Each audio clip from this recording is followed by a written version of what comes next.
এটা কেমন হয়েছে এই দেখুন। আর এটা ওভেন তারপরে ইট ছাড়াই আমি বানিয়েছি, এই দেখুন কতটা সুন্দর নরম হয়েছে।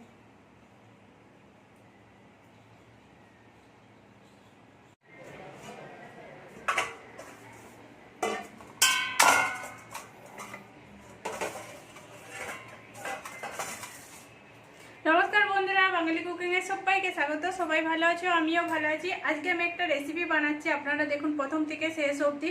এটা সবাই বানিয়েছে, আমি কি করে বানাচ্ছি সেটা আপনারা দেখুন প্রথম থেকে পুরো শেষ অবধি। আমি এখানে আলু কুলচা বানাচ্ছি, আপনারা দেখুন। এখানে আমি দই নিয়ে নিয়েছি, এটা 150 গ্রাম দই আছে। দইটা আমি ঢেলে দিচ্ছি এর মধ্যে। এর মধ্যে কি কি দিচ্ছি সেটাও আমি বলে দিচ্ছি। এখানে আমি 150 গ্রাম দই দিয়েছি। এবার 1 চামচের মতো আমি একটু চিনি দিয়ে দিচ্ছি, স্বাদ অনুযায়ী নুন দিয়ে দেবো আমি। এখানে আমি খাবার সোডা দিচ্ছি 1/2 চামচের মতো, এখন 1/2 চামচ খাবার সোডা দিচ্ছি। আর আমি তেল দিয়ে দেবো 1 চামচের মতো, একটু তেল দিয়ে দিচ্ছি আমি। তেলটা দিয়ে ভালো করে আমি ডেবে নেবো এর সাথে, পুরোটা ভালো করে মিশে যাবে একসাথে। এখানে এটা আমার ভালো করে ঘাঁটা হয়ে গেছে, চিনিটাও গুলে গেছে। এবার আমি ময়দা দিচ্ছি, ময়দাটা 400 গ্রাম হবে। আমি এর সাথে ভালো করে মাখিয়ে নিচ্ছি। এই দেখুন অল্প অল্প করে দিয়ে মাখাচ্ছি যাতে ভালো করে মাখানোটা হয়। এখানে আমার মাখানো হয়ে গেছে, কিন্তু হাতে চিপকে চিপকে লেগে যাবে। এর মধ্যে আমি একটু তেল দিয়ে দিচ্ছি, তেলটা দিয়ে আমি ভালো করে মাখিয়ে নিচ্ছি এর মধ্যে, তাহলে পুরো তেল তেলে হয়ে যাবে। এইটাকে আমি ঢেকে রেখে দেবো,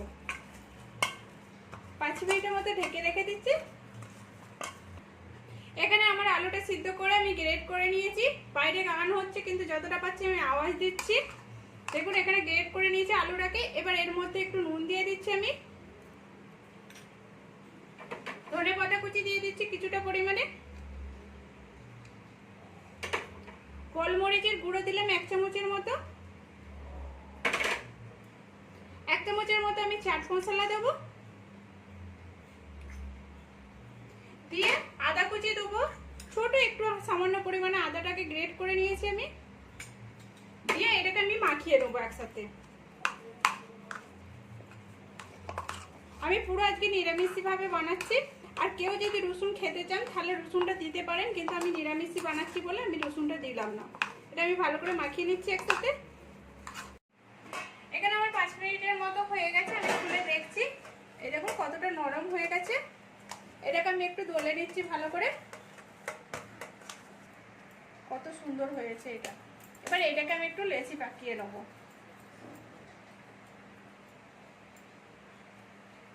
এরকম করে গোল পাকিয়ে নিচ্ছি আমি।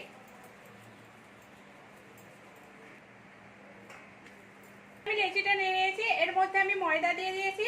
ময়দাটা দিয়ে আমি ভালো করে গোল করে নিচ্ছি যাতে একটা বাটির মতো হয়ে যাবে। এর মধ্যে আমি পুর ভরবো, আলুর যে পুরটা বানিয়েছিলাম। এখানে আমি বাটির মতো করে নিয়েছি। এবার এর মধ্যে আমি আলুটা দিয়ে দিচ্ছি, আলু যে পুরটা বানিয়েছিলাম পুরটা দিয়ে দিলাম। ভালো করে পুরটা ভরে নিচ্ছি, দিয়ে এবার এটাকে আমি জোড়ো করে নেবো। এই দেখুন এটাকে আমি এবারে জোড়ো করে নিচ্ছি এক জায়গায়, যাতে মুখটা না খুলে যায়। এই দেখুন, দিয়ে এটাকে আমি গোলটাকে ভালো করে মুড়ে নিচ্ছি, নিয়ে গোল করে নিচ্ছি। এবার আমি ময়দা দিয়ে দিয়েছি, দিয়ে এটাকে একটু লম্বা করে বেলে নিচ্ছি, একটু গোল করে এবার লম্বা করে নেবো আমি।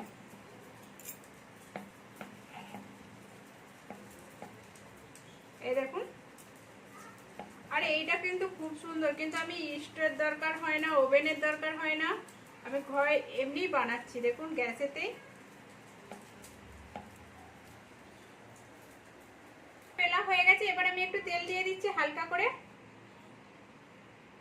এই তেলটা দেওয়া হয়ে গেছে। এবার আমি অল্প পরিমাণে কালো জিরে দিয়ে দিচ্ছি, উপর থেকে দিয়ে দিলাম কালো জিরে, একটু সাদা তিল দিয়ে দিলাম, আর একটু ধনেপাতা কুচি দিয়ে দিলাম।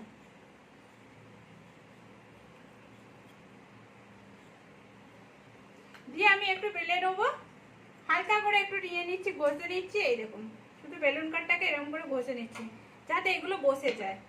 আর এখানে আমার তাওয়াটাকে গরম করতে দিয়ে দিয়েছি, তাও আমার গরম হয়ে গেছে।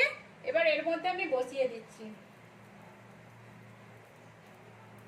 দেখুন আমি এখানে বসিয়ে দিয়েছি। এবার আমি এটা একটু গরম হচ্ছে, আমি একটু জল দিয়ে দিচ্ছি। এটা কিন্তু একটু সাবধানে দিতে হবে। দিয়ে আমি একটু ঢাকা দিয়ে দিচ্ছি। এই ঢাকাটা দিয়ে দিলে এবার আস্তে আস্তে এটা ফুলবে। দেখুন এখানে কেমন ফুলছে, উপর থেকে বোঝা যাচ্ছে যে পোস্তটা ফুলে গেছে। আরো ফুলে যাবে, আর একটু ভালো করে ফুললে আমি দেখাবো তখন। উপর কাঁচের উপর থেকেই দেখা যাচ্ছে পুরো। এই দেখুন খুলে দেখাচ্ছি কতটা ফুলেছে। এই দেখুন আস্তে আস্তে কমে যাচ্ছে, আবার ঢাকা দিলে আবার ফুলে যাবে। এই দেখুন কতটা সুন্দর ফুলেছে। এটা আমার একটু হবে, নিচে উল্টিয়ে দেবো আমি তখন। এই দেখুন এদিকটা আমার হয়ে গেছে, এটা ফুলেও গেছে। এবার এটাকে আমি আস্তে আস্তে উল্টে দিচ্ছি। এই দেখুন উল্টে দিয়েছি আমি। এবার এর উপর থেকে আমি বাটার দিয়ে দিচ্ছি।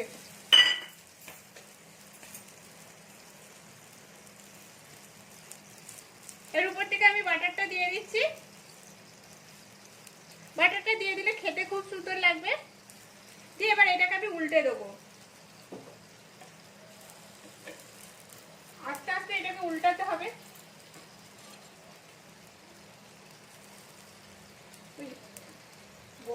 এটাকেও আমি উল্টে দিচ্ছি। এর উপর থেকেও আমি কিছুটা বাটার দিয়ে দিচ্ছি।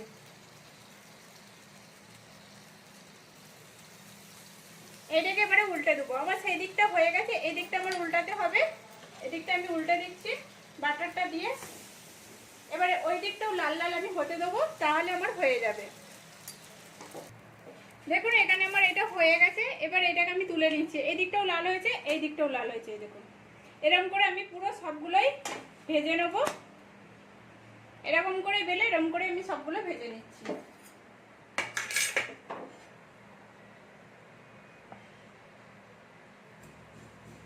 একইভাবে আমি দিয়ে দিলাম। দেখুন এখানে আমার পুরো কমপ্লিট হয়ে গেছে। এই দেখুন আর কত সুন্দর হয়েছে। এই দেখুন, এই দেখুন আমি নরম হয়েছে কিরকম সেটাও আমি দেখাচ্ছি। এই দেখুন পুরো সোজা হয়ে যাচ্ছে। আর এইটা আমি ভেঙেও দেখাচ্ছি কেমন হয়েছে।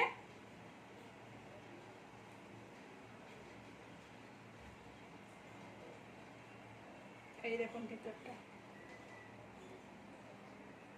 তো সুন্দর হয়েছে পুরো।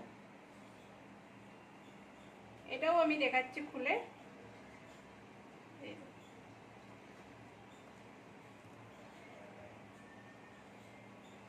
পুরো পুরো ফাঁকা ফাঁকা দেখা যাচ্ছে।